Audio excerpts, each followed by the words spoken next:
পঢ়াৰ ক্ষেত্ৰত অসুবিধা 5টা ক্লাছ এজনীয়া শিক্ষক সহজ নহয় কাৰণ ইফালে MDMও চলাব লাগে ইফালে চাওঁতে সিফালে চাওঁতে এনেকুৱা হাল্লা চিল্লা কৰি থাকে ল'ৰা ছোৱালী আৰু এই ক্ষেত্ৰত মই চৰকাৰক নিশ্চয় অৱগত কৰাইছোঁ এই আমাৰ কৰ্তৃপক্ষক যে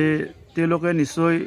এই ক্ষেত্ৰত বিভিন্ন সমস্যাৰ সময়খিনি তেওঁলোকে মোক বুজাইছে যে চৰকাৰে শিক্ষক নিদিলে আমি কি কৰিম তেওঁলোকে জানা বুলি কৈছে আমাৰ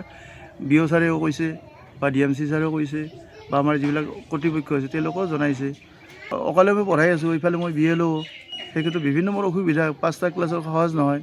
চলাটো তেওঁলোকক যাতে মই কাতৰ কৰি জনাইছোঁ যে তেওঁলোকে যাতে মোক এজন শিক্ষক দিলে নিশ্চয় এই অঞ্চলৰ ৰাইজ তথা ছাত্ৰ ছাত্ৰীৰ উপকাৰ হ'ব আৰু এটা শিক্ষক বিয়ালৰ কাম কৰে আৰু এটা ৰুমত যদি শিক্ষকজনে যায় বেলেগ ৰুমৰ ছাত্ৰবিলাক সৰু সৰু ল'ৰা ছোৱালী বিৰাট গণ্ডগোল কৰে আমাৰ স্কুলত এটা শিক্ষক খুব ইমাৰ্জেঞ্চি লাগে আৰু কি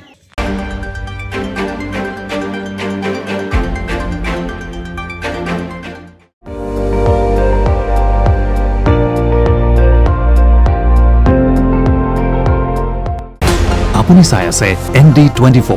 সৰ্বশ্ৰেষ্ঠ নহয় সৰ্বোত্তমৰ দৌৰ